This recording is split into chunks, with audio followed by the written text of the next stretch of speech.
answers? I think I'm entitled. You want answers? I want the truth! You can't handle the truth. This is Larry Connors USA. Larry Connors USA. I woke up this morning, got myself a gun. Mama always said I'd be the chosen one. First ever email we received from a newly formed Biden personal office was about this cancer diagnosis. Part of their note said he was diagnosed with prostate cancer characterized by a Gleason score of 9 with metastasis to the bone. While this represents a more aggressive form of the disease, the cancer appears to be hormone sensitive, which allows for effective management. President Trump's reaction to that: Melania and I are saddened to hear about Joe Biden's recent medical diagnosis. We extend our warmest and best wishes to Jill and the family, and we wish Joe a fast and successful recovery. The Secretary of State, Marco Rubio, says Jeanette and I are united in prayer for the Biden family during this difficult time. Kamala Harris says Joe is a fighter, and I know he will face this challenge with the same strength, resilience, and optimism that have always defined his life and leadership. We are hopeful for a fast and speedy recovery. And then Barack Obama says nobody's done more to find breakthrough treatments for cancer in all its forms than Joe. I'm certain he will fight this challenge with his trademark resolve and grace. That is a report from Peter Doocy this morning on the news that broke over the weekend that Joe Biden has prostate cancer, aggressive. Now, let's put politics aside. Let's put differences aside. This is a man with a serious health issue. But there are questions. There are numerous questions. Why is it becoming apparent now? Why was it not spotted sooner? And if it were spotted sooner, why was it kept quiet? The official statement from the White House regarding Trump's physician following the Biden cancer announcement, saying that Trump trusts his physicians. I would assume if you'd asked Biden before that statement had come public, he might have said the same thing, whether or not he did. Did Biden know months ago that he had prostate cancer? This did not develop overnight. It doesn't happen that way. There would have been plenty of warning signs, especially for a president of the United States and the annual physical they undergo. This is not looking for a way to excuse the fact that it was not reported sooner, other than the fact that why was it kept hidden and who was in the know? This is the base story lack of transparency we've had from this White House. What was the value of withholding that kind of information? And in fact, I will ask, was Biden even being given the facts? We're going to break it down for you in more detail. But again, for right now, put politics aside, put the Biden family in your prayers. You don't wish this on anyone, not even your worst enemy. Although we'll come close to wishing it upon Putin if it put a stop to his slaughtering that he's taking care of right now. And, of course, today Trump, Biden, Zelensky had a phone call. What I tell you about it now could change tomorrow. So we'll just keep it in abeyance for right now. Thank you for joining us. Hour number one, Larry Connors USA. We're here every Monday through Friday for you from 6 to 8 p.m. And when we're on the air, we are streaming video. You can watch the program. You go to NewsTalkSTL, Rumble, Facebook, Twitter, Larry Connors USA, Rumble, or Facebook. And everything goes up as a podcast when we complete it. So you can watch it at NewsTalkSTL, LarryConnorsUSA.com, which, by the way, there is a button at LarryConnorsUSA.com. You push it, we will automatically subscribe you to it and send it to your email on a daily basis. So you don't have to look for it later in case you can't hear everything or watch. And also Larry Connors USA Facebook. I have some personal thoughts on Biden's prostate cancer I'm going to deal with before we wrap up this hour. And, of course, I always remind you with Larry Connors USA, you are going to get news, opinion, analysis, and education. You will leave this hour with more information than you had as we began. I promise you. We strive to educate in addition to everything else. Let's begin with the situation with Iran and the nuke issue. Trump has made it very clear we're not going to let them have nukes. Maria Bartiromo. Welcome back. U.S. Special Envoy Steve Witkoff says any deal between the U.S. and Iran must include an agreement against enriching uranium, calling it, quote, a very clear red line. Now, Iran's supreme leader launched a tirade against President Trump on Saturday over the weekend, saying this: Trump said he wants to use power for peace. He's lying. Iran's foreign minister dismissed the threats from the Trump administration against nuclear enrichment, writing this on X. If the U.S. is interested in ensuring that Iran will not have nuclear weapons, a deal is within reach, and we are ready for a serious conversation. Enrichment in Iran, however, will continue with or without a deal. Now, with that in mind, the Iranian president spoke over the weekend, reiterating their country's commitment to dialogue and desire for a civilian nuclear program. Now, civilian nuclear program means we're going to provide power to our people, bring them out of the Stone Age. But that's not what they're doing. They're trying to create nuclear weapons, and they would be a threat throughout the entire Middle East, the world as a whole. But the Iranian leader, addressing Navy officials over the weekend, discussed the ongoing negotiations for a deal with the U.S.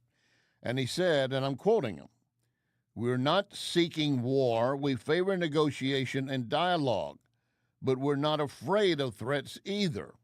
And we see in no way retreat from our legal rights. They consider they have a legal right to have a nuclear weapon if they want it." And compared to previous Iranian presidents, this one is emerging as a more level-headed and reformist leader. But at the same time, according to Politico, he has new understanding with the West, but I don't see it in that statement. That red line issue is you cannot have a nuclear weapon. We will do everything. Trump has said, look, we will create commerce. We will lift sanctions, just as he did with Syria. Do you want to live in a state of chaos or with commerce? The Syrian leader, who up till the end of last year had a $10 million bounty on his head, recognizes we would much rather look like the United Arab Emirates, Dubai, tall, massive structures that are eye-catching rather than being rocks and sand. So they're looking forward to doing that. Now, whether or not they do will still have to be played out. Robert Greenway was on with Maria Bartiromo, and Greenway was part of the original work on the Abraham Accords.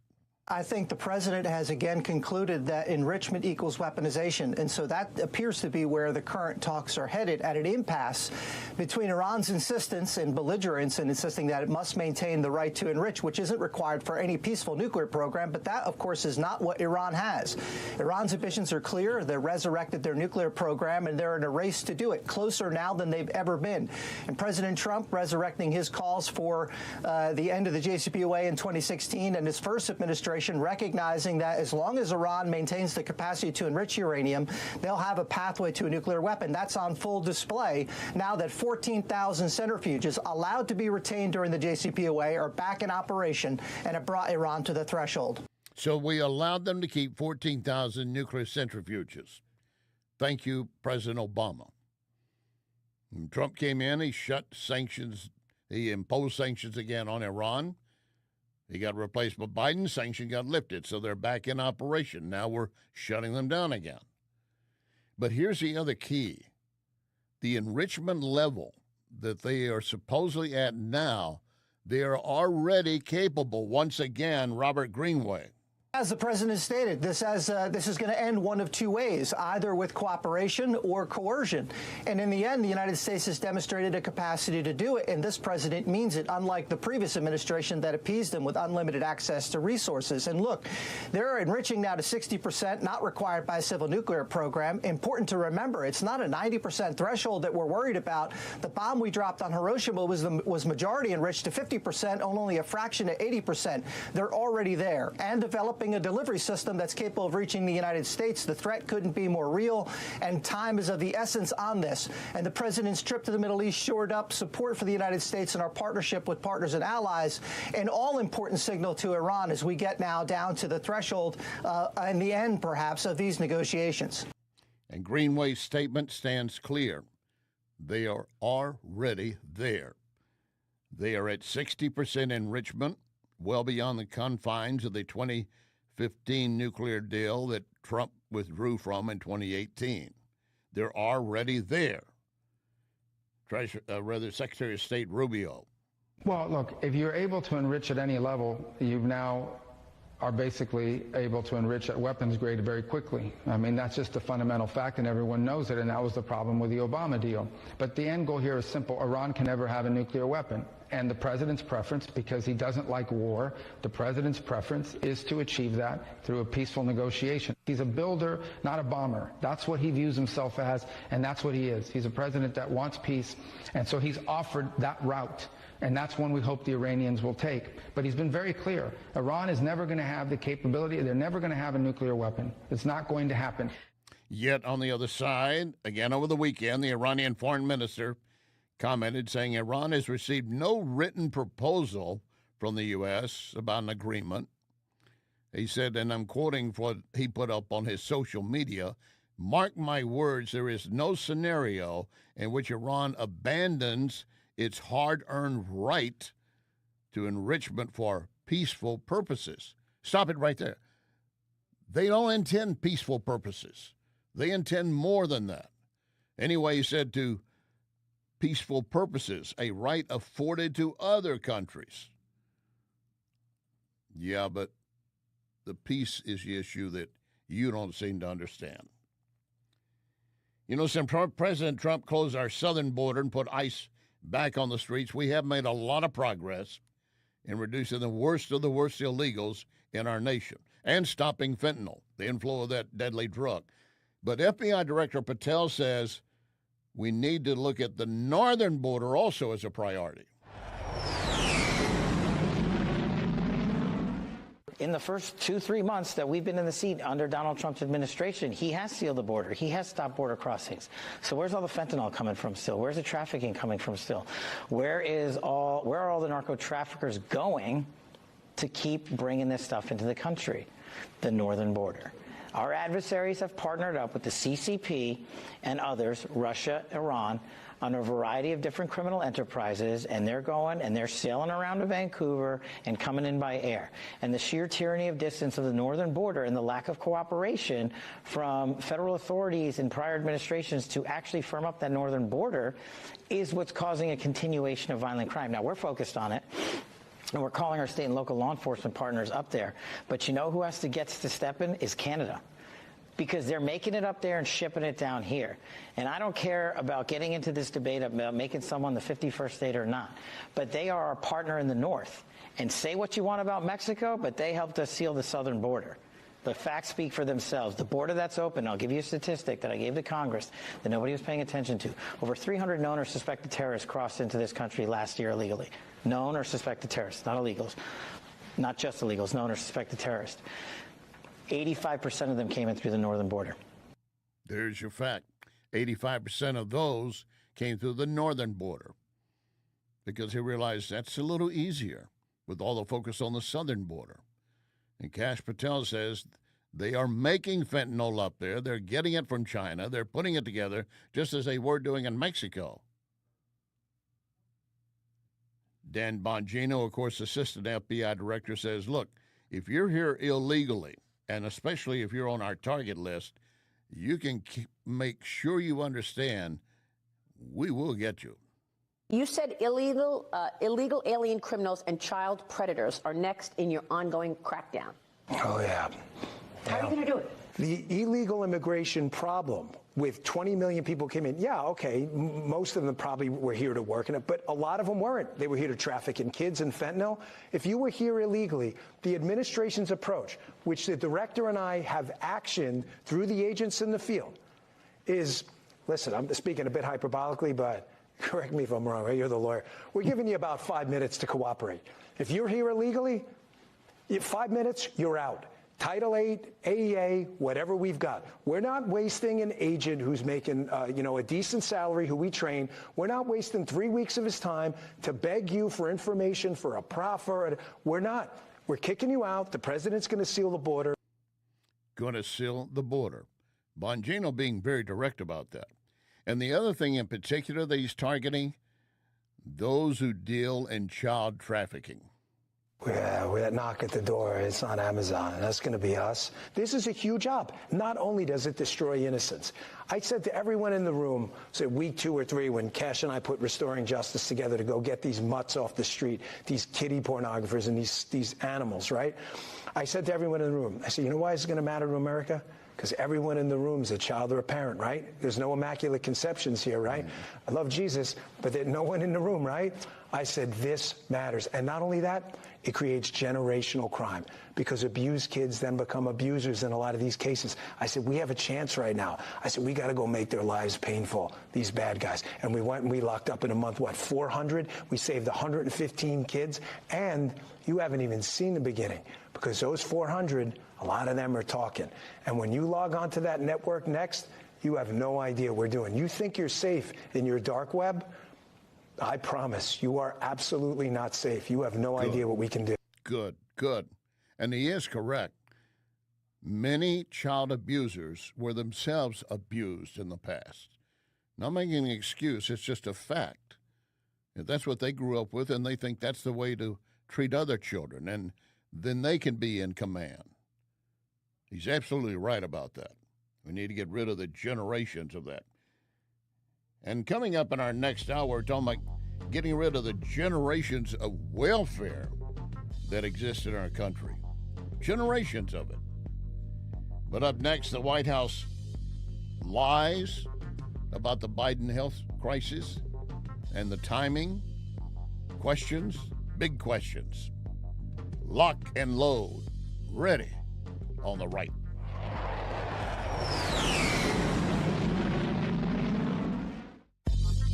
You are listening to Larry Connors, USA.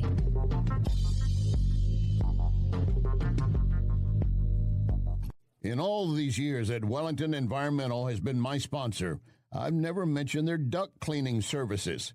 Allergy season is here, and Wellington crews clean air ducts daily in homes and commercial buildings, also cleaning air handling units and diffusers in commercial facilities. Why? Well, because people will see black dirt and mold on the vents, or they are actually suffering from allergies. Don't be fooled by low-cost duct cleaning providers saying they charge only per vent, because once they get on site, the price will skyrocket. Wellington does not do this, never has. Wellington will give you an estimate, and you say Larry Connors, and immediately you get a 20% discount. Call Cindy, 314-644-4930, 314-644-4930. Make your home and business better, safer with Wellington. Be well with Wellington. Ackerman Toyota is #1 in sales for 2024. That is 2 years in a row. It's really no surprise. Ackerman has the largest customer lounge where you can relax, take your time choosing new or premium pre-owned. Ackerman at Hampton and 44. AckermanToyota.com. Thank you for making Ackerman Toyota #1 2 years in a row. AckermanToyota.com. Ackerman Toyota for life. John Bill Roofing reminds you we are in the stormy season, and that means if you have even the smallest leak in your roof, you could soon have a much bigger issue. Call John Bill to make sure that your biggest investment is protected. That call can save you major dollars. If you do get hit during a storm, John Beal has a rapid response team. Call 1-800-NEW-ROOF. 1-800-NEW-ROOF. 1-800-NEW-ROOF, John Beal. The Oak Street Inn and Lounge has some great news. The Speakeasy will now be open on Sundays, starting at 2. Open to the public. Great for those in the industry who'll want to enjoy a Sunday fun day. Plus, enjoy sushi and cocktails. What more could you want? You want to make sure you get the code. And how do you get the code to the Speakeasy? You go to the Facebook, Oak Street Inn and Lounge Facebook. I'll see you at Oak Street Inn and Lounge in Cottleville. This is News Talk STL.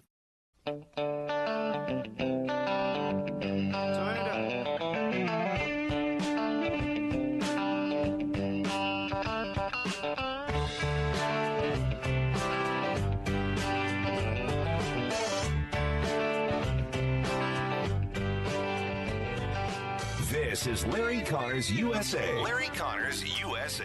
Welcome back. My guest we've had on before, author of the book Debunking FDR, The Man and the Myths, Mary Graver. And Mary, glad to have you with us again.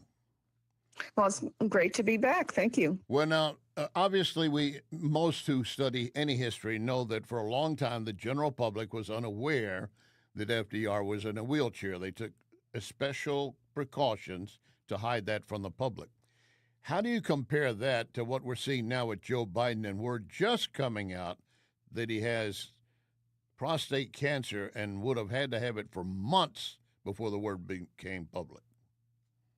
Yeah, well, I heard years that it would have been diagnosed even before he took office. I mean, that's the latest I've heard coming from Ezekiel Emanuel. I've heard too. You know, from the from the Biden administration, and yes, the press was very complicit in hiding, President Roosevelt's, disability, that he was in a wheelchair, and that goes back to from the time he was stricken with polio and was whisked away from Campobello, the summer cottage, to New York to get treatment. So the press was always complicit. And then later, of course, with his heart disease, they were complicit again. So, he had a rule for all the reporters, no motion pictures or still pictures while he was getting in and out of a car. And that was a different time then, and the press was more truly compliant. In fact, war correspondents actually wore uniforms, and, they basically gave back to the public what they were given. I mean, that was how things were. Mm-hmm. But we have come so far from that. And the difference between FDR and the wheelchair, it did not affect his mental acuity as we've watched Biden go down the hill ever since he took the oath of office. Yes, absolutely. And I think, the worst thing was, FDR's heart disease, because that really did affect his acuity. And a lot of people don't know this, but there were already signs and warnings and worries before he ran for the third term in 1940. So there were people talking about whether or not he would survive his third term. So it was very irresponsible for FDR to even run for a third term, much less the fourth term. By that point, of course, he was hiding out just like Joe Biden did in 2020. We understand an administration trying to protect the man or the woman if we have a female president. But at some point, generally, you'd like to believe that, quote, journalists will put the full story out. Well, yeah, absolutely. And now, the backpedaling, I mean, they're just shameless. That is that's a word that I use to describe them. And, so it was the same thing back with FDR. And you've got your journalists who, agree to cover up for a Democratic president. I doubt that they would do that for a Republican. Oh, come on, Mary. You're just so cynical. But I will agree with you, and I disagree at the same time. I wouldn't say they're shameless. I'd just say they have no shame. All right. Now, I'll but- agree with that. Now, as this story began to develop the other day, and it's obviously more and more evidence coming out, as you said, and they're certainly acknowledging it could have for some time. There's always been, and I've had a bout with it, and many men are told that if you're going to reach a certain age in life, odds are you're going to have prostate cancer. It will not kill you necessarily, by the time you get it, but you'll probably end up with it. It's just kind of a given. But the purpose of hiding this, and my concern also, was Biden being given the truth. Yeah, well, that's the thing. I mean, if he wasn't given the truth, I think, maybe there's a potential for a malpractice suit, but it would be hard to believe that he wasn't given the truth. I mean, he knew about his mental decline, he knew about this, and he persisted in, running for office and, then wanting to run again. I mean, it's absolutely unbelievable. Well, once it's identified, there would be treatments, and the word of that would get around that he's being treated for by whatever yes. process. So it had to be that if he knew it, he didn't want the treatments, or that he didn't know it and they were not giving him treatments, because that would be hard to hide. There are a lot of different treatments, everything from chemotherapy to radiation. So there are a lot of options. Yeah, well, that's a good point. I mean, was it Lloyd Austin who was whisked away to the hospital in an ambulance in the middle of the night and was gone for 3 months and no one knew about it? Away without leave, yeah. Yes. So, completely irresponsible administration, more concerned with power than with, governing. And, who knows what could have happened, in those days. Well, we already have a lot of questions about something that FDR did not have. That was the auto pen signature. Bills were signed left and right that might not have been Biden's actual handwriting. I would guarantee you there is no way I write my signature the same way each and every time. Right, exactly. And, and of course, Biden wasn't the one who was giving the orders to use the auto pen. I think Franklin Roosevelt was able to sign everything. I don't know if his handwriting got shaky, but he was in really bad shape at Yalta, and, in those crucial days during the war, he would blank out. His blood pressure was astronomical, and people looked at him and they said, well, we see a dying man, but he continued on and was making plans for the post-war world when he and Stalin would basically rule the world side by side. You're listening to Mary Graver, who's authored the book Debunking FDR, The Man and the Myths. Since you brought up Yalta, yes, you had FDR there, you had Stalin, you had Churchill. And Churchill didn't like either one of them, didn't trust Stalin, neither did FDR. Stalin didn't trust either one of them, and yet they were still trying to find some mutual agreement. Well, the thing about FDR was that he really did, cozy up to Stalin. I mean, it was almost like he was a suitor in a romance, pursuing Stalin, and felt that, Do you think that was real? Do you think that was real or a faux? Yes, yeah. Yes. He told Francis Perkins, his labor secretary, about what his plans were for after the war, and, asked about the Russian people, how they could be so happy under Stalin, and really, insulted Churchill in front of Stalin in order to, manipulate him into thinking that, he was his best buddy.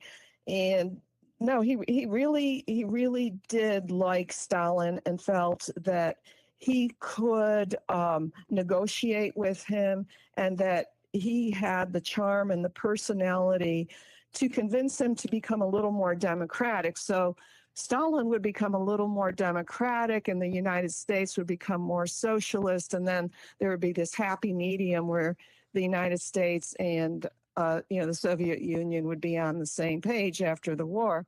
But, Roosevelt, of course, was a dying man. I don't he probably denied it to himself, but it was obvious. And his handlers kept that from the public. And that is where we started the conversation as to how much had been kept from the public regarding Joe Biden, and to that extent, maybe even kept from family members or himself. You talk about FDR's influence lives on in its crony capitalism, government-dependent populations, racial and class division. I don't see a lot of difference between then and now. Well, there isn't. And I'm talking about FDR. with Biden. I'm talking about Biden, obviously, not Trump. Go ahead. Oh, yes, of course. Biden, worshipped FDR, referred to him in several of his speeches. He wanted to carry on his legacy. And FDR established all these programs where he could do what he did with, using federal money to give grants for, solar projects to all his cronies. So, using taxpayer dollars to get votes and to get support in return for his campaign. And that was basically initiated by Franklin Roosevelt. So no wonder Biden really liked Roosevelt. Well, the part there at that point that I will always disagree with some fellow conservatives, we needed that for the country. We need to get people back to work. We're trying to come out of the recession. The depression, I should say. We needed work projects done. Why not have them employed and paid for by the government? But it's the issue of where all the money went and who got it and who didn't. Mary, I want to thank you very much for your time. We appreciate having you with us. Well, thank you for having me. We'll do it again. Thank you, Mary Graver, author of the Debunking FDR, The Man and the Myths. And, of course, FDR did not see the end of the war. It did pass before it ended, and it ended on President Harry Truman's watch with a nuclear bomb, obviously. As I said before we wrap up this hour, I have some additional thoughts I want to add regarding Biden's cancer. But up next, dealing with tariffs and housing.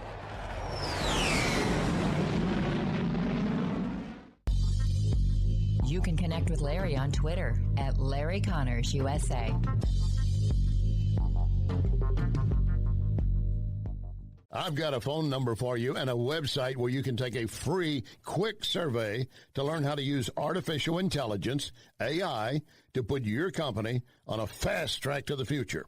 Here's the number. It's a 636 area code, 636-689-0545. 689-0545. This is PRI Global. And recently, the St. Louis Business Journal named PRI Global as a leading IT consulting company. 25 years working with hundreds of companies, several Fortune 500, locally and around the world. PRI Global has its own AI lab to develop what's best for your company. Take the free survey and be on your way to the future. 636-689-0545. 689-0545. Or go direct PRIGlobal.ai. PRIGlobal.ai. You want the best place to watch baseball or any sport and be able to enjoy premium cigars and whiskeys? Lit Cigar Lounge. Lit has so many events each month. You need to constantly check the Lit Cigar Lounge Facebook. You don't want to miss anything. Plus, you can order food from Napoli Brothers Pizza and Pasta, delivered within minutes right to your table. By the way, we're in the season for great patio dining. Napoli Brothers Pizza and Pasta has your table waiting.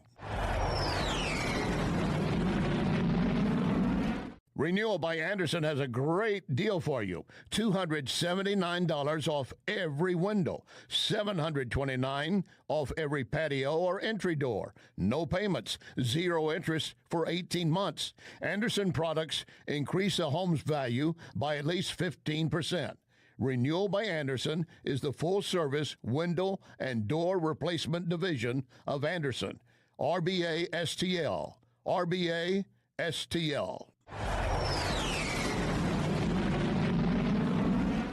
Hey, if you're 50 or older, you do not want to take any risk with your money. In fact, you want Leslie Consulting. My friend Bob Leslie can show you a gain and retain plan. It means that you never lose. Plus, you get up to a 20% bonus on day one. Leslie Consulting, a leader in brokerage and risk management. 314-721-0066. LeslieConsulting.com. This is News Talk STL.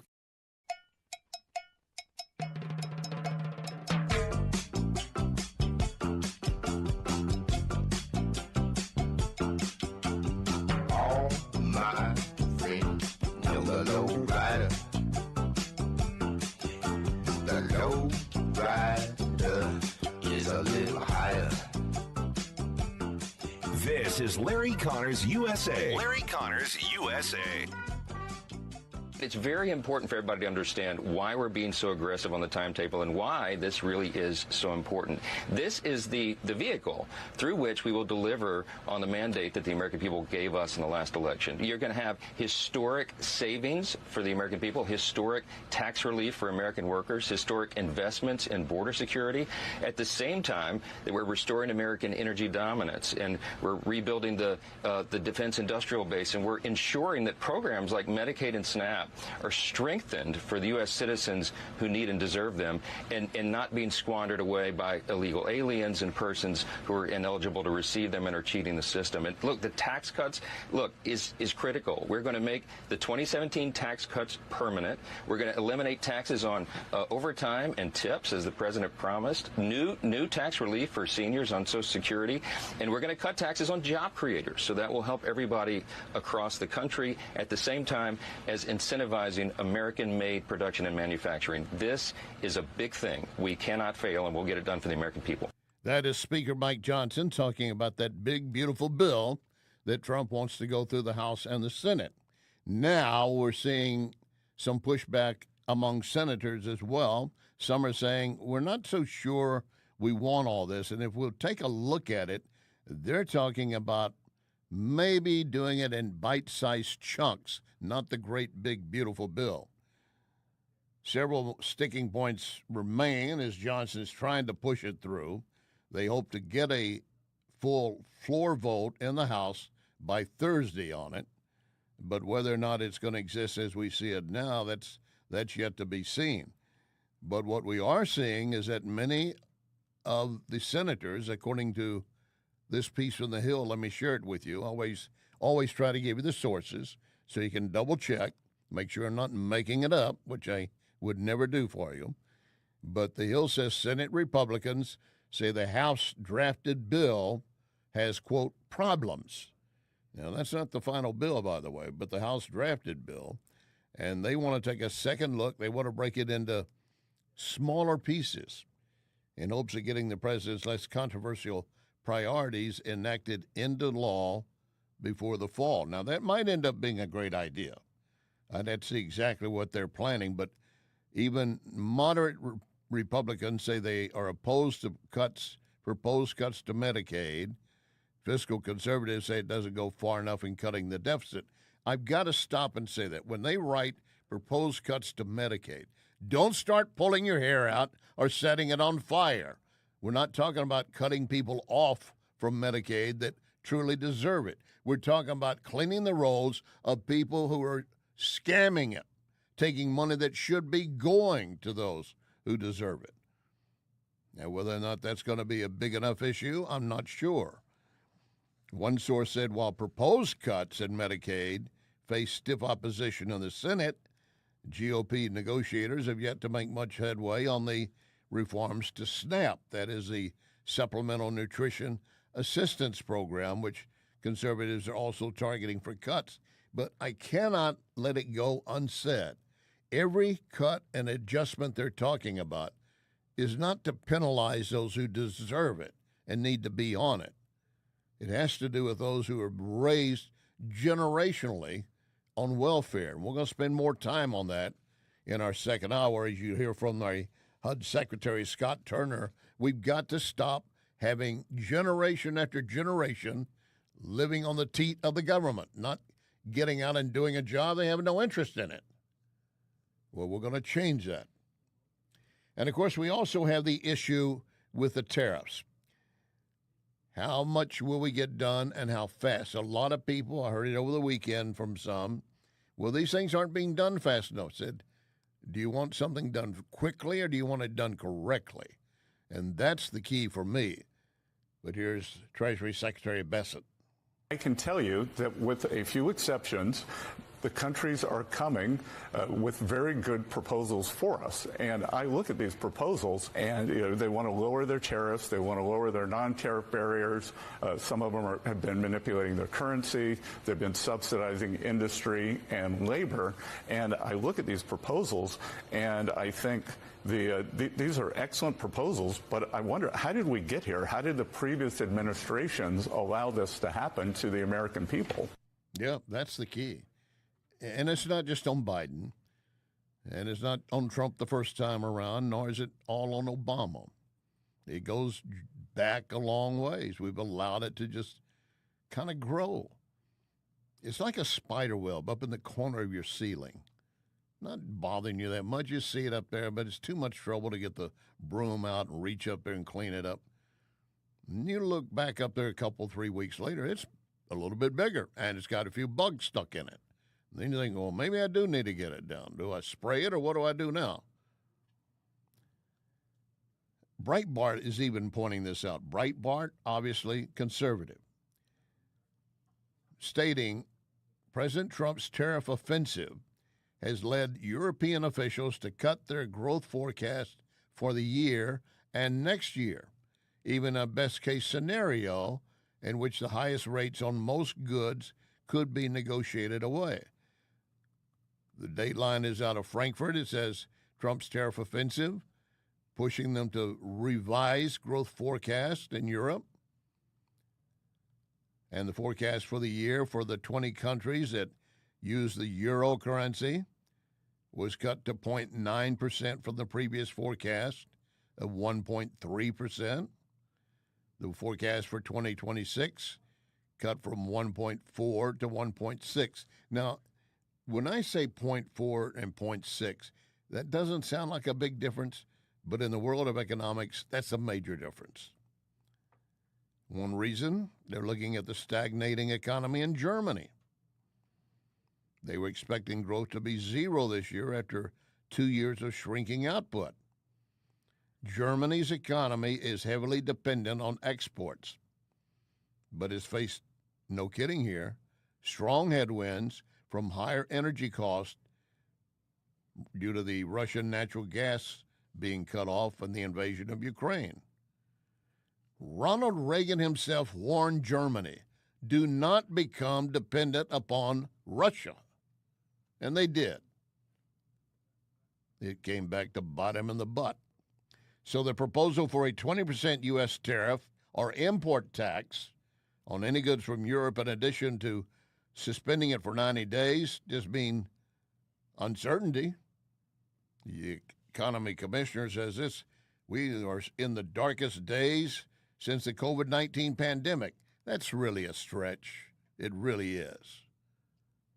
But I guess it's something that maybe a lot of people will hang on to and grab their mask. That'll prevent that economic disaster. Put your mask on, especially if you're driving in your car by yourself, or have it around your chin so you can smoke from time to time. But what we're getting from the mainstream media, not so much about the tariffs and the concern.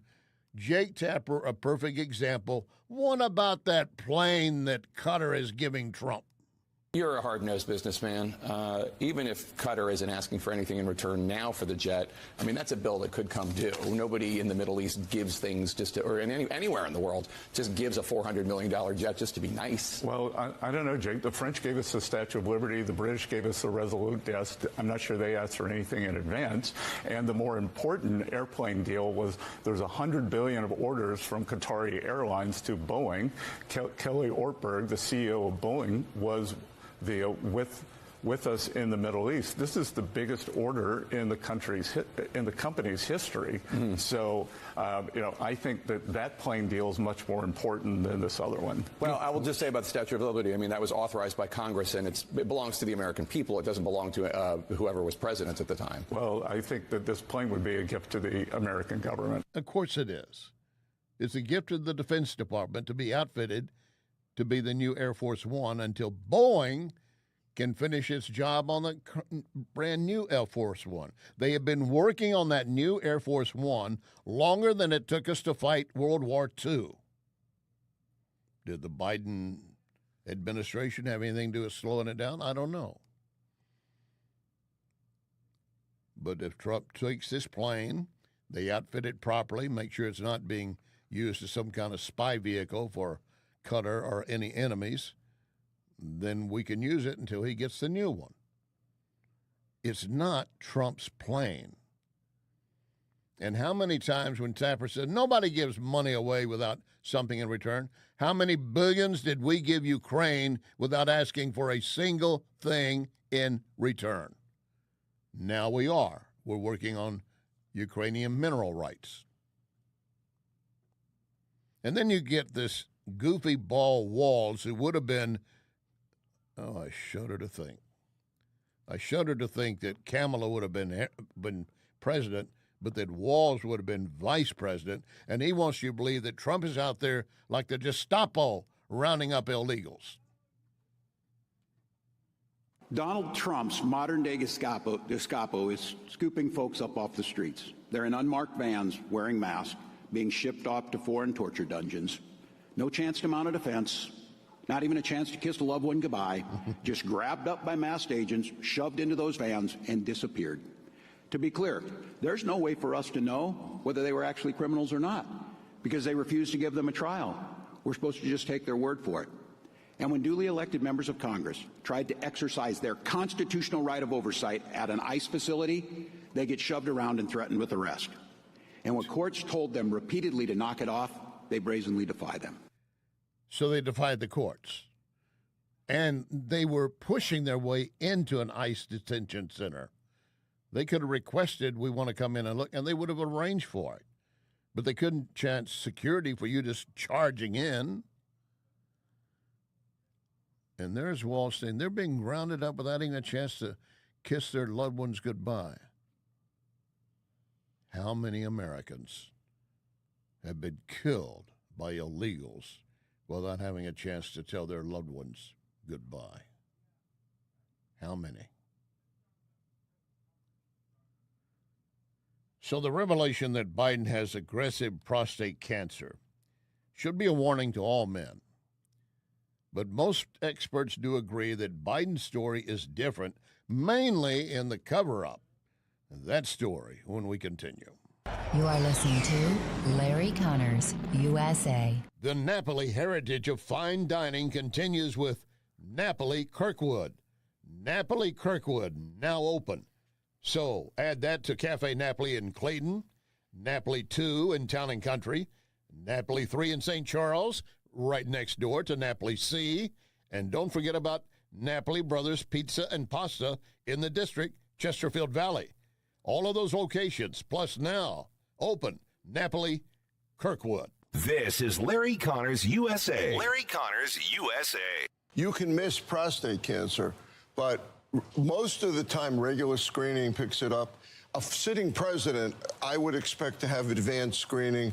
Should not be subject to debate what kind of screening. You do a PSA for sure every year on a Would president. a PSA test have picked that up? Not all the time, but there's other tests that we do that are several different kinds of tests you can do in addition to the PSA.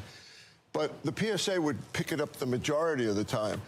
If he's diagnosed by somebody feeling a nodule, that's not these days the way we do it most of the time. Also, most of the time prostate cancer is diagnosed without symptoms. It has to get really pretty far advanced usually before you could have urinary symptoms leading towards urinary retention. Thank God they found it. He's a fighter. He's been through a tremendous amount in his life, non-politically we're talking, with his son, with his wife, with his daughter. 2 aneurysms. 2 aneurysms.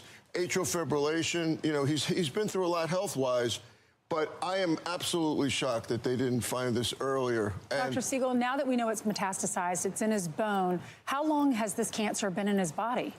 well, it's aggressive, Ainsley, which means that it's moving pretty fast. But I can't tell you for sure, but he didn't just get this overnight. He's had this for months and months. Now, that is Dr. Mark Siegel with Fox News. Earlier today, Ezekiel Emanuel was on MSNBC's Morning Show talking about this, and he admitted, he's had this for many years, talking about Biden, maybe even a decade, growing there and spreading. That's right. It's a little surprising. I look back at the records, and there's no evidence that when he got his health status and medical records were released, that he had a prostate-specific antigen. Now, it's true that a lot of people recommend not doing a prostate-specific antigen after 70. Of course, now it has spread to the bone. But Ezekiel Emanuel is still insisting Biden could live a long time like this, and he could. But at what state of wellness and ability? He did not develop it, they say, in the last 100 to 200 days. Probably had it at the start of his presidency in 2021. That alone would not be reason not to elect him if you wanted to vote for him. But the fact that they kept it covered up, and I questioned again, were they even letting him know? My guest earlier said that could be a reason for negligence to be filed against the doctors. I think so. Coming up, remember our pledge, one nation under God.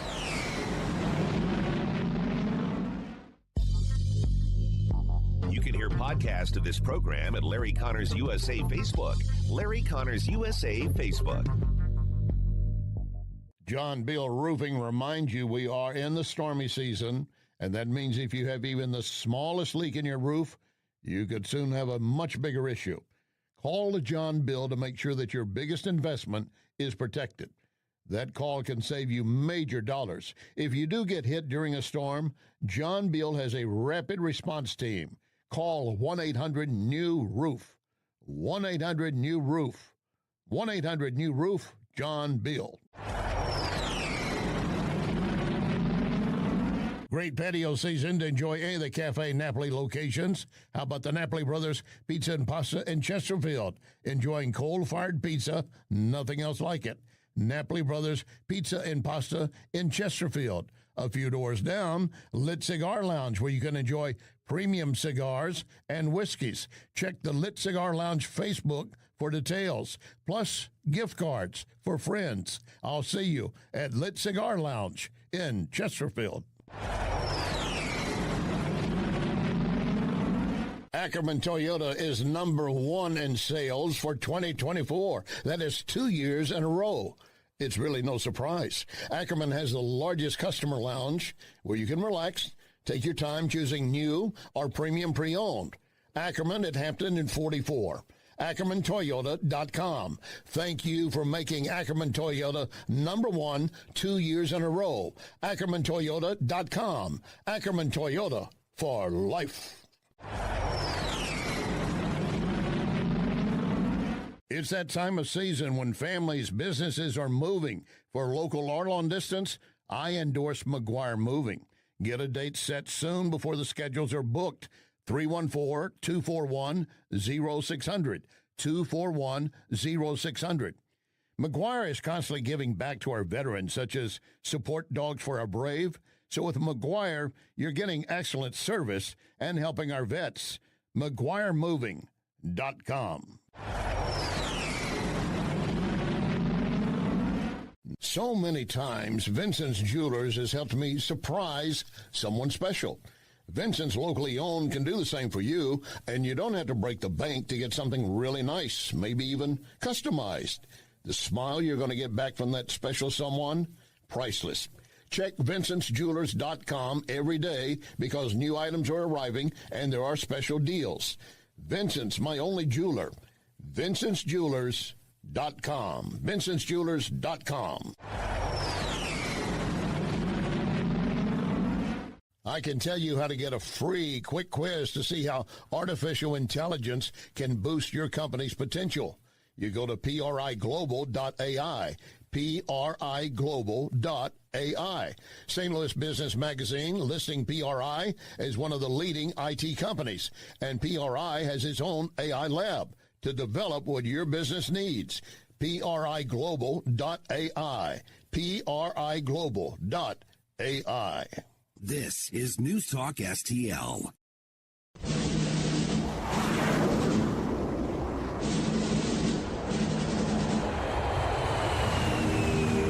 You want answers? I think I'm entitled. You want answers? I want the truth! You can't handle the truth. This is Larry Connors USA. Larry Connors USA.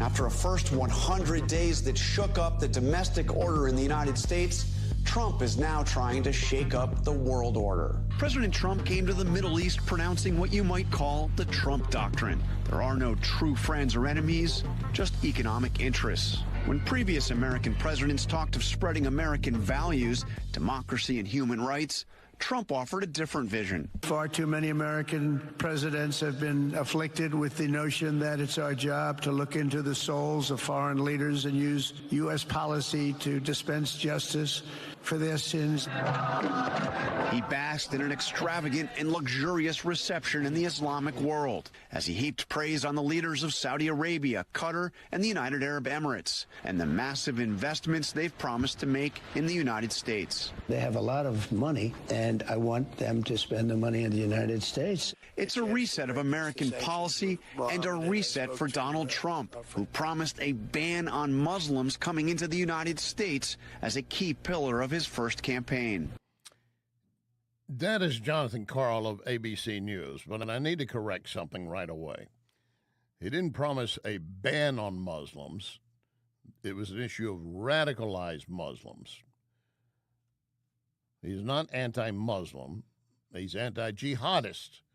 Not every Muslim is a jihadist, but every jihadist is a Muslim. Welcome to hour number 2 of Larry Connors USA. We're here every Monday through Friday from 6 to 8 p.m. And reminding you, when we're on the air, you can watch the program. We stream video for you. How do you go do that? We go to News Talk STL Rumble or Facebook, Twitter, Larry Connors USA, Rumble, Facebook, and everything goes up as a podcast later at News Talk STL, LarryConnorsUSA.com, Larry Connors USA Facebook. And I've had several emails and comments on the programs, and for those of you who wrote in, I have fallen behind in trying to answer, and I apologize. And this is all on me, no one else. I have no excuse. I'm not organized, and I'm always trying to look for something else, and I'm slow to do that. But I truly appreciate every one of you listening, even if you say, hey, good evening, Larry. I appreciate it, whatever. I can't tell you enough because that means everything. We build this program in such a way that you're with Larry Connors USA, you get news, analysis, opinion, and education. You leave every program with more knowledge than you had when we began. And that's not knocking your educational ability. Many of you are probably a lot smarter. It wouldn't take much to be a lot smarter than me. But details and things I put in front of you, that's where we educate. Not just here to bash and parade around and wave the Trump banner. We're here to look at anything and everything. Sometimes through a telescope from far away. Sometimes we get into a microscope and get a little closer.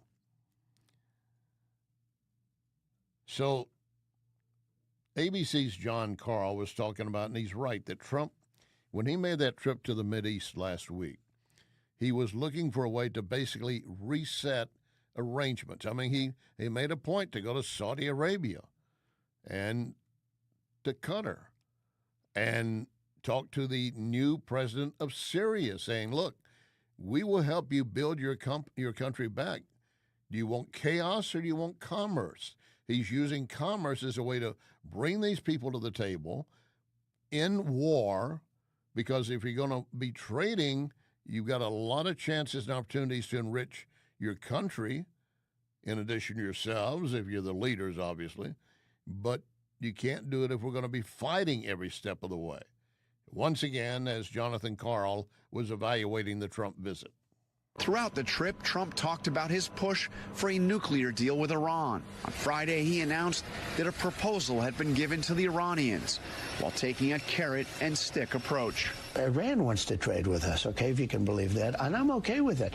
I'm using trade to settle scores and to make peace. He suggested Iran faces a choice, a deal with the United States or a military strike on its nuclear facilities. It's either going to be done nicely or it's going to be done violently. And that is true. And he's been pushing for that. The response from Iran has not been good. The response from one of their leaders over the weekend is that we're not interested in making any deal with Trump unless we can continue our right to have nuclear weapons.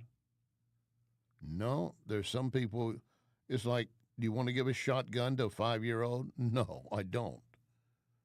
They may not intend to hurt anyone, but they certainly could. Or maybe one of the people they're trying to hurt, they miss and get other people. You cannot do that. That's Iran with a nuclear weapon right there in the Middle East.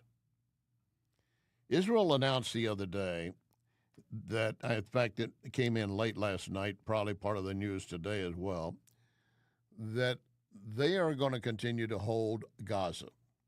They're going to hold it. There have been complaints that there's not enough food getting in. The U.S. has acknowledged that. I think the Israelis have acknowledged it. They want to get more food in, but they want to make sure it gets to those in need. The Palestinian women and children, and those who are not part of the Hamas terrorist activity. But when it comes to nukes, if you put Iran with a nuke in the Middle East, we already have India and Pakistan. They have nukes. And they were firing back and forth across their borders last week. Do you remember that? Not with nukes, but rocket fire. And how'd that come to an end? Trump said, look, we want to increase trade with you, India, and with you, Pakistan, and reduce some of the trade barriers. If you'll come to the table and let's discuss trade and stop the shooting, that's what he's doing. He's using commerce in place of chaos and death. Secretary of State Rubio. Well, look, if you're able to enrich at any level, you now are basically able to enrich at weapons grade very quickly. I mean, that's just a fundamental fact, and everyone knows it, and that was the problem with the Obama deal. But the end goal here is simple. Iran can never have a nuclear weapon. And the president's preference, because he doesn't like war, the president's preference is to achieve that through a peaceful negotiation. He's a builder, not a bomber. That's what he views himself as, and that's what he is. He's a president that wants peace, and so he's offered that route. And that's one we hope the Iranians will take. But he's been very clear. Iran is never going to have the capability. They're never going to have a nuclear weapon. It's not going to happen. Not going to happen. And again, when you talk about enrichment, we tend to think that if they reach a certain level, 70, 80, 90%, they have a nuclear bomb. Actually, they have a capability well below that mark. And in fact, the best source of that would be the man who helped write the Abraham Accords, former National Security Council Director Robert Greenway. As the president stated, this is going to end one of two ways, either with cooperation or coercion. And in the end, the United States has demonstrated a capacity to do it, and this president means it, unlike the previous administration that appeased him with unlimited access to resources. And look, they're enriching now to 60%, not required by a civil nuclear program. Important to remember, it's not a 90% threshold that we're worried about. The bomb we dropped on Hiroshima was majority enriched to 50%, only a fraction to 80%. They're already there and developing developing a delivery system that's capable of reaching the United States. The threat couldn't be more real, and time is of the essence on this. And the president's trip to the Middle East shored up support for the United States and our partnership with partners and allies, an all-important signal to Iran as we get now down to the threshold in the end, perhaps, of these negotiations. And again, the point being, they do not have to enrich beyond what they've got. They're capable of having a nuclear weapon now. Now, if you were living next door to them, like in Israel, do you want them to continue? Of course not. What is going to happen with Israel and Iran, or the U.S. and Iran, remains to be seen. But the Iran position has been very direct. We will not succumb to any directive from the U.S. nor Israel. We will do what we want. It's our right. Not really. Not when the world is at stake. But that kind of language is basically escalating, not easing. We have not seen Israel fire any rockets into Iran for some time. Iran has certainly not fired anything into Israel for some time. The Houthi rebels have ceased firing at ships in the Red Sea, saying they want to have peace, and Trump said, we'll work with you, we'll improve you, as long as you don't do that. Then you have the Hezbollah terrorists in Lebanon. They have stopped shooting. Hamas in Gaza, they're still trying to carry out what they can, but even they are beginning to realize we cannot hang on like this. And the other point being, all these Muslim countries that are around Gaza, Palestine, they don't want these Muslims from Palestine. They're afraid that mixed in with them will be members of Hamas. And they get inside their country, then they'll create a bigger Hamas and make their country a target. There is no Middle East nation that is absolutely fully entrenched with Iran. Qatar comes the closest. They've allowed some of the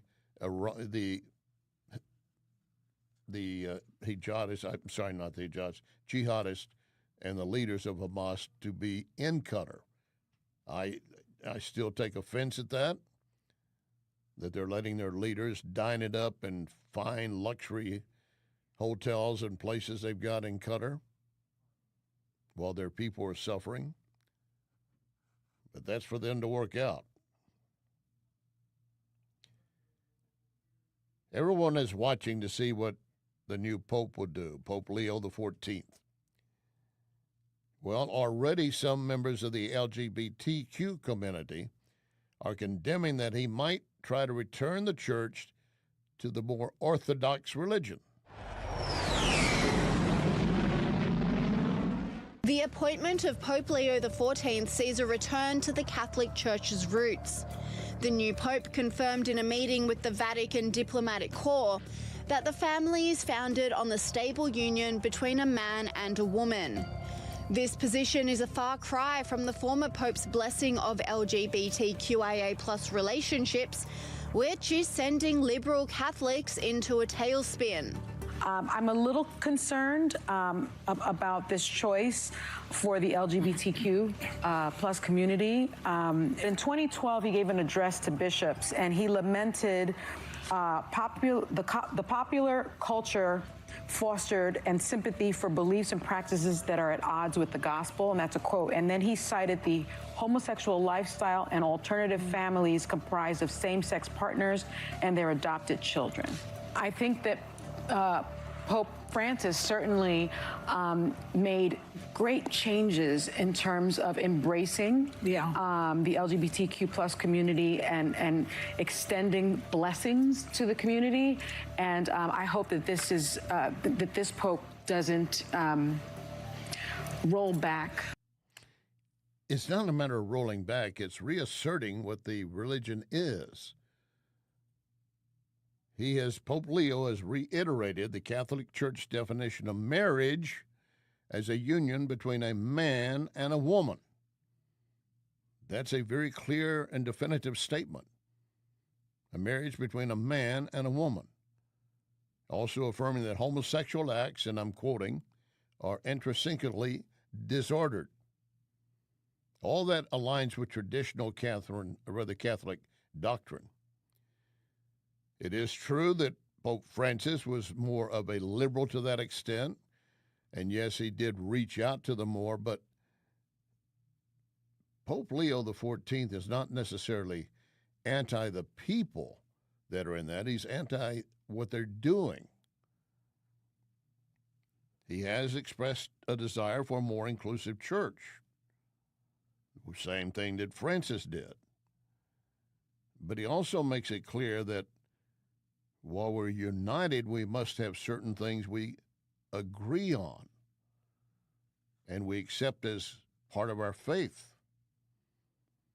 I've yet to see any statements from him regarding abortion. I doubt he would do anything to accept that anyway. But he has affirmed the inherent dignity of all people. That does include the LGBT community, and that they should be treated with respect. But it does not change the basic doctrine. Marriage is between a man and a woman, and homosexuality is condemned. The act of it, not the person. There is where grace lies, not only with the church, but with God. By the way, speaking about how people treat others, Dan Bongino, now the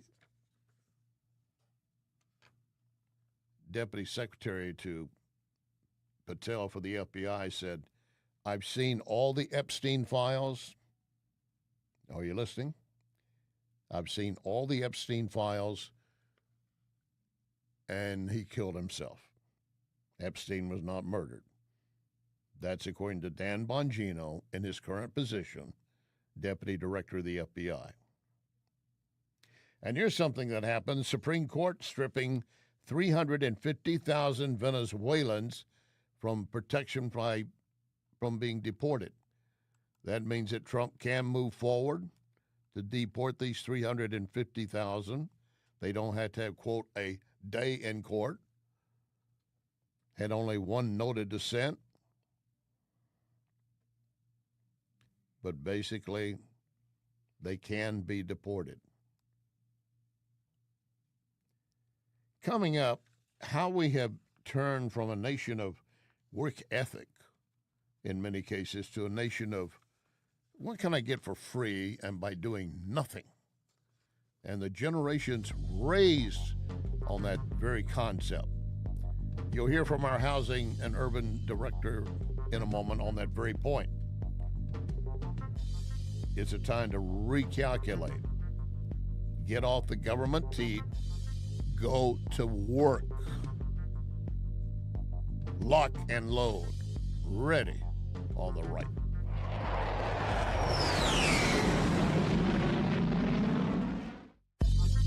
You are listening to Larry Connors, USA.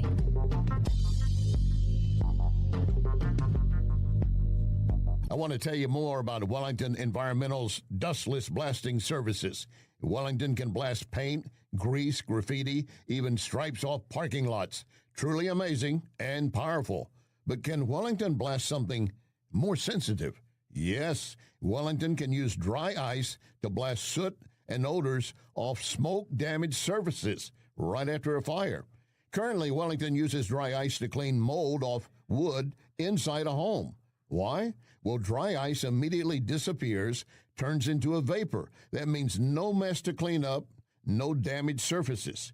You need to check with Wellington, always researching and practicing with new, better, faster, safer equipment and products for you. And it's very easy to schedule an estimator for your next project. Call Cindy, 314-644-4930, 644-4930. Be well with Wellington. McGuire Moving is Silver certified, which means they are great at relocating senior citizens.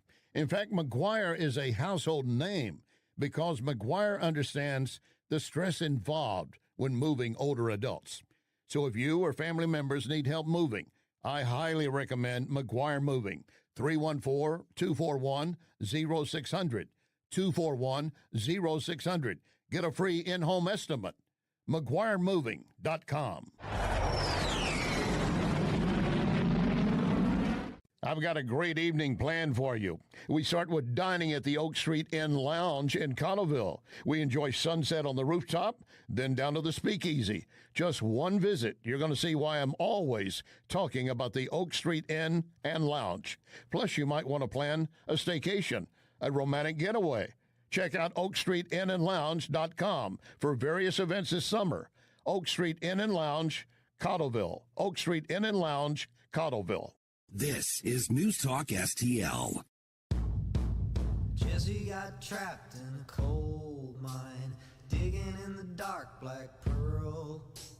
Jesse got trapped in a coal mine, never did marry his girl. There ain't nowhere and there ain't no light, and there ain't no way to make it out alive. His wedding was planned for the 5th of July, but Jesse got trapped in a coal mine and never did marry his girl. This is Larry Connors USA. Larry Connors USA. You know, the president, my colleagues from the Senate and the House, this administration, we're all taking inventory and getting our fiscal house in order. As you know, the previous 4 years before we came, there were no checks and no balances, no transparency, and a lack of good stewardship in America's budget and America's fiscal house. And so, along with my colleagues on the Hill, we here at HUD are taking inventory of every program so that we could be sufficient and effective in serving the American people. This is the first step when you talk about the skinny budget. It's the first step of many in this process. Our job here at HUD is to maximize the budget that we do have and make sure that we're serving America's people in the critical programs that we have. So do you expect cuts to those welfare programs, and how significant will the cuts be? Where specifically are you expecting the cuts, sir? You know, I think not so much cuts only, Maria, but also how we administer the programs. One thing at HUD, we're very mission-minded, and we understand, you know, our call here to serve the American people. We'll see when the budget comes out what we have to work with. Our job is to maximize this budget and to make sure that we're serving America's most vulnerable people as it pertains to housing and homelessness and disaster recovery. That is our HUD Secretary, Housing Urban Development, Scott Turner. And Maria did bring up, well, what if there are cuts in housing and cuts in Medicare, Medicaid? He said, our deal will be take what money is provided, then make sure it's used to the best of its ability to help Americans. No one's trying to punish Americans who have to rely on that and legitimately rely on it. But we have 7 to 8 million able-bodied men and women in this nation who are not working. They're just not working. They might be picking up a little piece here, a little piece there, but they don't really want to work.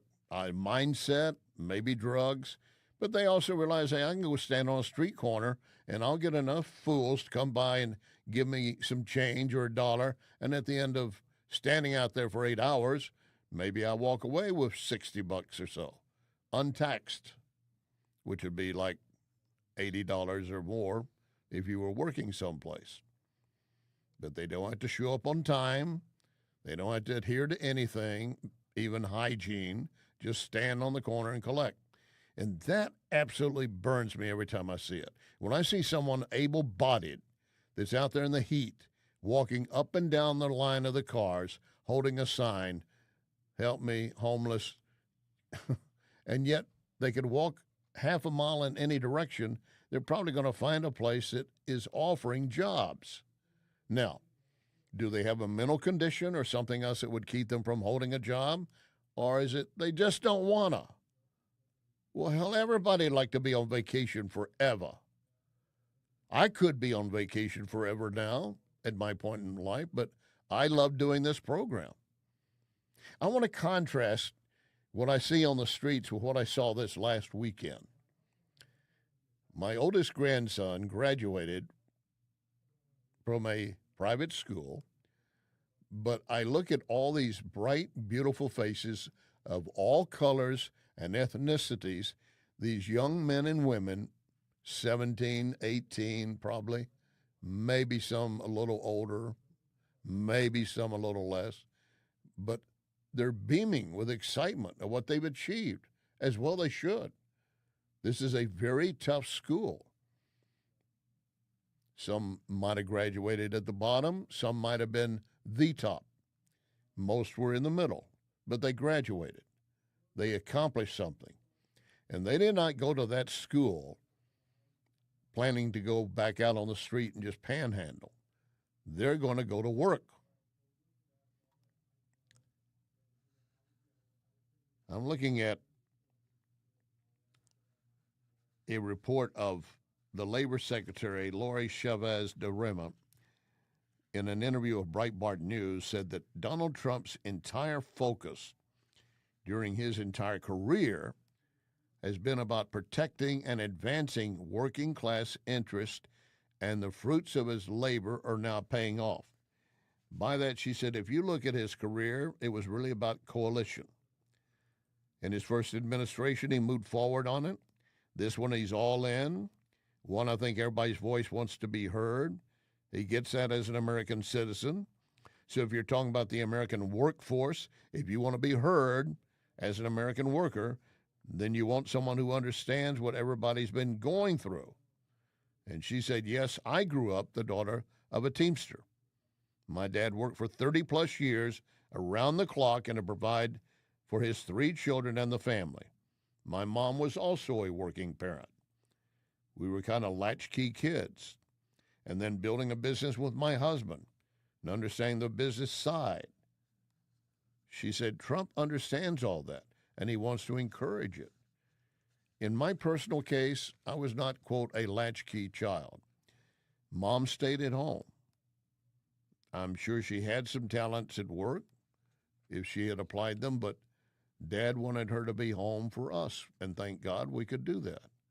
He worked in the oil field, long, hard hours, gone a lot, but he worked, and the discipline that we saw that came with it. But we have right now so many that have been basically tied to welfare handouts, a welfare state. Once again, HUD Secretary Scott Turner. You know as well as I do, work restores dignity. Yeah. Work brings pride. You know, and our welfare system deviated from what it was intended to be from its origin. It was intended for the most vulnerable, to the most needy in our country. But now we've created welfare as a lifestyle in our country. And you know, America is not a welfare state. America is a country of opportunity and a country of entrepreneurship. And so this will help us to encourage able-bodied people in America that are receiving government subsidies to work. You know, there was a study that came out, almost 50% of households that are receiving HUD funds, almost 50%, not one person in that household is working. And that has to change. That culture, that paradigm has to change. At HUD, this is common sense compassion. We want to help people and invigorate and encourage people to work, able-bodied people to work. We're not talking about the elderly. We're not talking about those that are disabled. Able-bodied, able-minded people that are receiving HUD funding should go to work. That study on those on welfare,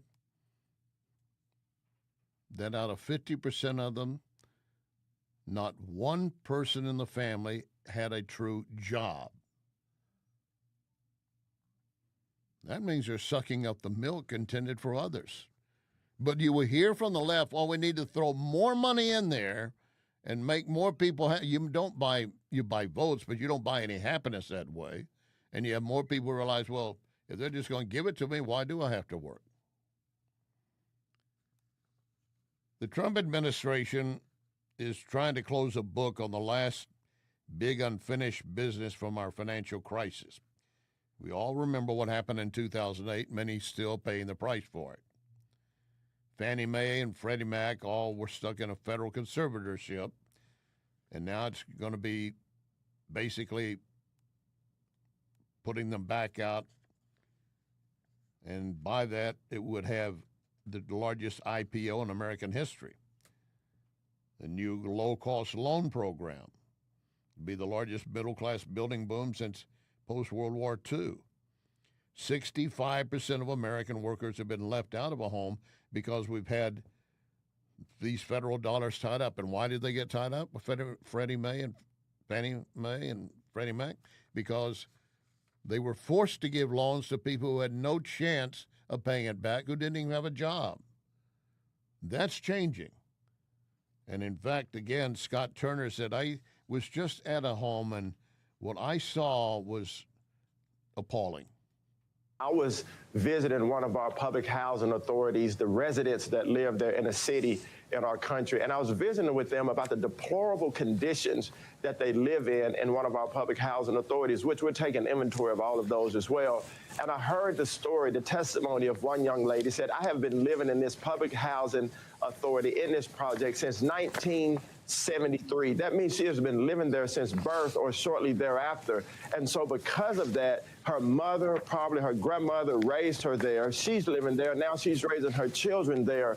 And so that's the paradigm that we want to change. My parents, neither one of them went to college, but they both instilled in me a tremendous work ethic, and it has made our family stronger. And that's what we want here, not just at HUD, but from the administration, our country overall, is to have young people to see those coming before them, working hard, providing for them families, because if young people are incentivized to work, that will change our culture. It'll change our workforce. It'll increase earnings, increase family stability. And so that's what we're after here at HUD. That's what the president and our administration is after. And by locking and releasing Fannie Mae and Freddie Mac back to the private markets, the government could lock in $250 billion in profit for taxpayers. That would be the biggest investment return since the Louisiana Purchase. And it could go to help people have homes that don't really have homes, get them out of subsidized housing, and give them jobs. Coming up, the leftists still trying to cover up Joe Biden's story.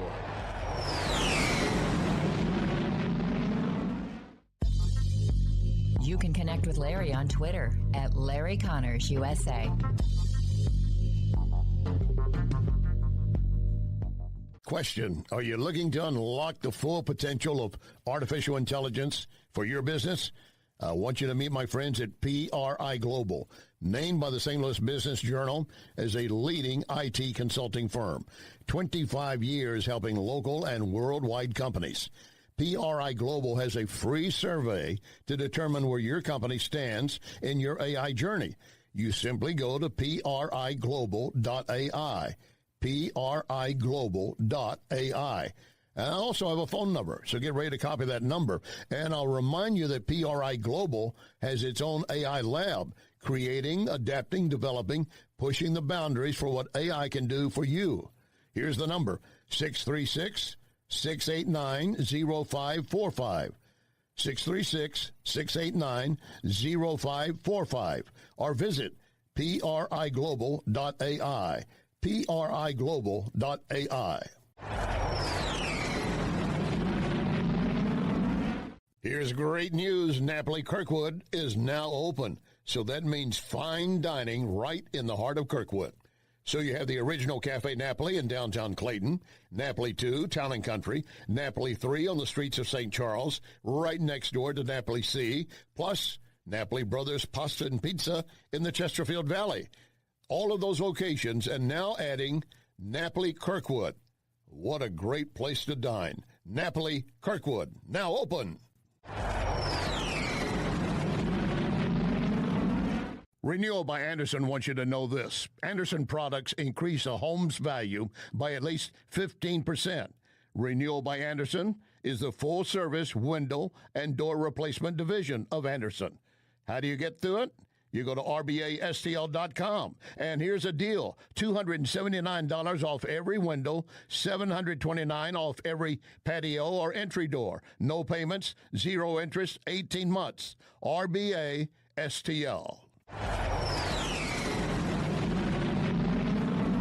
You've worked hard for your money. So protect it. Meet my friend Bob Leslie and ask about the Gain and Retain plan. Leslie Consulting, 40 years in the St. Louis area as a leader in brokerage and risk management. Call 314-721-0066, 721-0066. Oh, and ask Bob how he was the L.A. Dodger #1 pick. LeslieConsulting.com. This is News Talk STL.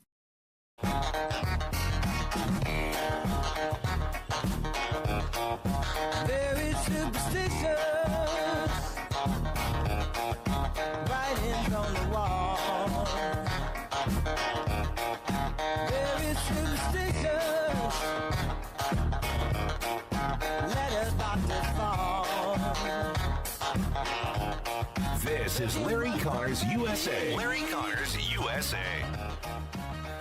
You believe it is likely, if this prostate cancer has spread to the bone, that he could have had it for up to a decade, but certainly it's likely. Would it be fair to say it's likely to have had this for at least several years? Oh, more than several years. You don't get prostate cancer. So I just want to stop you. So this is not speculation. If you have prostate cancer that is spread to the bone, then he's most certainly, you were saying, had it when he was president of the United States. Oh, yeah. He did not develop it in the last 100, 200 days. He had it while he was president. He probably had it at the start of his presidency in 2021. Yes, that I don't think there's any disagreement about that. And I'm just curious again, if your doctor to a president of the United States that is a male, that is an older man, would a prostate test, and again, we're just talking about a PSA screening, a blood test that you could do along with all the other blood tests. It's not even that it would be intrusive. Would this not be one of the first tests that you would conduct as a White House doctor? If you're a White House doctor in this situation, I think you would certainly discuss it with the president and talk about the pros and cons. I think if you then ask, well, if President Biden says, well, if I'm your father, which patients often do, what would you recommend? I think the fact is that most White House doctors would recommend getting the test. And again, the evidence is, look at President Obama, President Bush, younger than President Biden, and they both got the test. That is Dr. Zeke Emanuel on MSNBC with Joe Scarborough. There was some remarks he made there that I find somewhat confusing. First of all, every man or woman is told that if you have a certain predisposed genetic health threat in your family, you should be routinely checked for that. Women for breast cancer. Also, we have colonoscopies. Men for prostate cancer at whatever age, especially if it seems to be predisposed. Men at a certain age are more likely to have prostate cancer. The sooner you catch it, like any cancer, the better off you can deal with it and treat it. Now, even though this cancer being reported this late to us, and I don't know when it was reported to Joe Biden, the fact that it's been, as you heard Dr. Emanuel say, he's probably had it for years. How did that miss any exam? And that's a routine exam of blood check work. PSA and testosterone, almost routine for every man. It wasn't, I want to say 30 plus years ago, because I remember playing golf with a guy and he pointed out someone else in another foursome. He said, "You see that guy over there?" I said, "Yeah, he saved my life." What did he do? He said, he told me after hearing that I was having trouble urination, things of that nature, he said, "You might need to see your doctor and get a a PSA test and see if you might have prostate cancer. And he went and got it, and his numbers were around 6+. Now, all those years, mine had been around 1.24. And then one year, as I was going to get a renewal on testosterone shots, the doctor said, I'm not going to give it to you until we run a PSA update. It's been a year. And I had gone from around 2.3 to 6+. So many testosterone shots cut off. In order to go, you'd need to start treating it.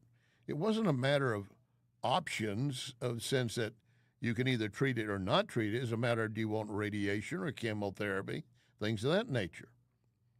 So I don't understand when Dr. Emanuel is saying, well, we'll discuss it with a patient. Are you talking about you discuss treating, or you're discussing getting the PSA test to begin with?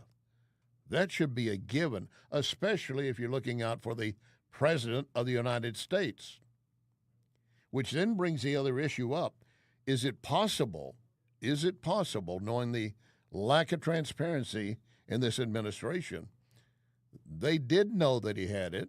They either didn't tell him, or they didn't, or maybe they did not bother doing it correctly. All right, let's hear from another urologist.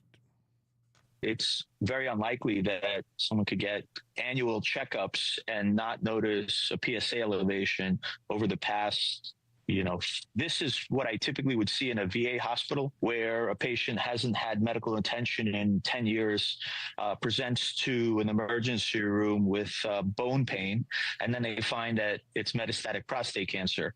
But in the modern age of medicine, especially the fact that he was a former president, he had intensive state-of-the-art care where we can see prostate cancer, 10 years in the past. So this is, it's very unusual to hear that someone has prostate cancer where they're annually being followed up. And the fact that we just find it at a Gleason 9 is just pretty much unheard of in this day and age of medicine. Which again raises a question. Were they aware of it and not telling him, or they were just not dealing with it? Or maybe, if you want to consider, maybe they told him and he said, well, I'm not going to worry about it. That falls along the line of a lot of doctors I've had tell me that, every man at a certain age, when they reach a certain age, is more than likely to get prostate cancer. It might not kill you. Death will come through just old age. But it also should serve as a note to every man listening and every woman or child listening, if you're worried about a relative, a spouse, they should be getting this kind of checkup. It certainly, if I'm going to draw a line, you can choose where you want, but I think about 55, you definitely need to. But that's between you and your doctor. If it's caught that early, it is really easy to contain. It's the same way with women and doing self-examinations for mammogram, for the possible breast cancer. Dr. Mark Siegel was on ABC, or rather on Fox News again, talking about how this got not noticed, or at least not reported. You can miss prostate cancer, but most of the time regular screening picks it up. A sitting president, I would expect to have advanced screening. Should not be subject to debate what kind of screening. You do a PSA for sure every year on a president. Would a PSA test have picked that up? Not all the time, but there's other tests that we do that are several different kinds of tests you can do in addition to the PSA. But the PSA would pick it up the majority of the time. If he's diagnosed by somebody feeling a nodule, that's not these days the way we do it most of the time. Also, most of the time prostate cancer is diagnosed without symptoms. It has to get really pretty far advanced usually before you could have urinary symptoms leading towards urinary retention. Thank God they found it. He's a fighter. He's been through a tremendous amount in his life, not politically, we're talking, with his son, with his wife, with his daughter. 2 aneurysms. 2 aneurysms, atrial fibrillation. He's been through a lot health-wise. But I am absolutely shocked that they didn't find this earlier. Dr. Siegel, now that we know it's metastasized, it's in his bone, how long has this cancer been in his body? Well, it's aggressive, Ainsley, which means that it's moving pretty fast. But I can't tell you for sure, but he didn't just get this overnight. He's had this for months and months. And yet nothing was being done. No one was being told. Why would that be? And now that it's been brought to the public, maybe not as transparent as the White House wanted it to be divulged, there's another issue in play. Revelations about Biden's cancer coming at a time when he's under increased scrutiny.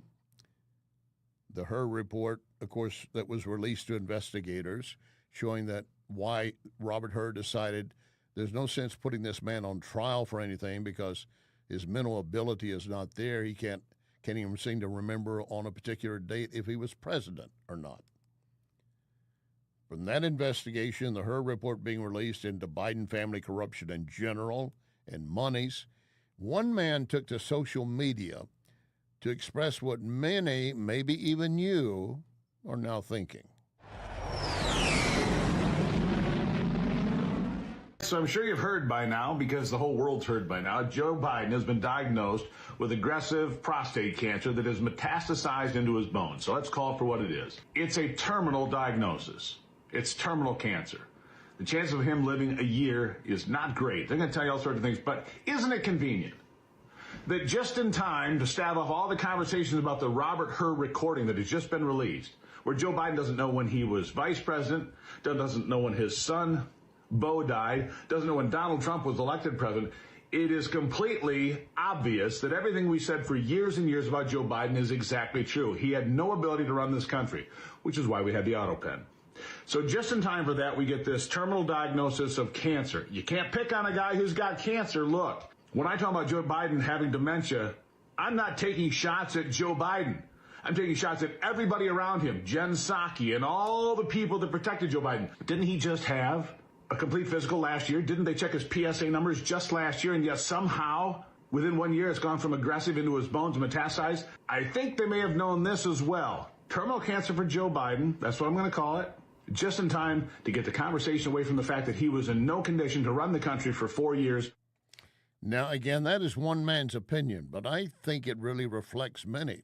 And in fact, I know in one part, I can give you a source where it's being reflected. This comes from a former advisor to the Clintons and Obamas, David Axelrod, political commentary for CNN.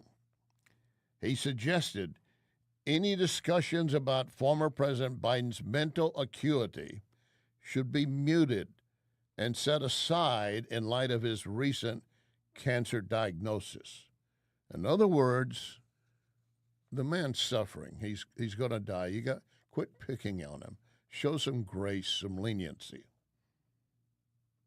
I have to tell you, I did not see or hear any kind of grace and concern from the left about Donald Trump being nearly executed on a stage. Not once. And I don't really hear them talking about it now. But now suddenly, well, Biden's got cancer, probably terminal. You need to kind of get your foot off the accelerator. You might speed him into the grave quicker. That is not the intent. And as you heard that man say, when I talk about his acuity, I'm not talking about him. I'm not trying to knock him. I'm looking at the people around him that enabled him and pushed him onto us as, quote, our president. When the Robert Hur report shows he could not answer effectively when his son had died, when he was vice president, when Trump came in. I mean, he was absolutely at a loss if you bother listening and watching some of the Hur investigation. But based on those statements, Robert Hur said in his report to Congress, we're not going to push for prosecution. We don't think he's capable of withstanding and being intelligent in his answer. I'm not trying to say he would lie, but he just didn't know. But exactly this coming from Axelrod. A CNN anchor asked, this comes at a time when there's so much continued attention on his mental acuity and stability, as well as this book release coming out, Jake Tapper's book, about all the stuff that was happening behind the scenes, which Jake Tapper knew at that moment, but he kept it from you because he wanted to keep it in his book. So she asked, do you think these silences are delays? A lot of conversations about his last year and a half for now? Axelrod, former advisor to President Obama, said, and I'm quoting, I think those conversations are going to happen, but they should be more muted and set aside for now as he's struggling through this. Look, I'm not taking anything away from what the man might be facing a struggle. I wouldn't take away from anyone who's lost a loved one because of their grief, but that does not discount everything they've been involved in, complicit in, and those around them.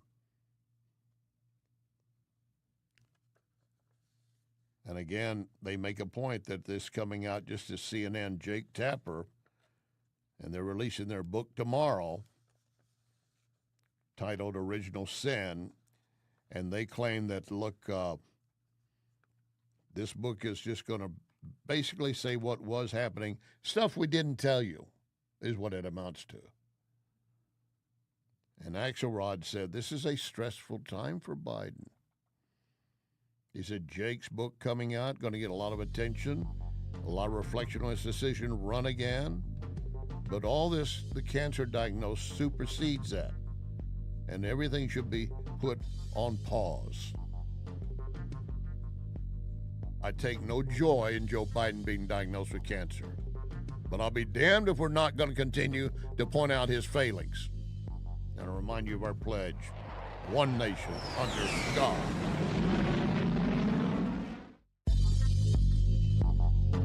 You can follow Larry on Larry Connors USA Facebook. Larry Connors USA Facebook.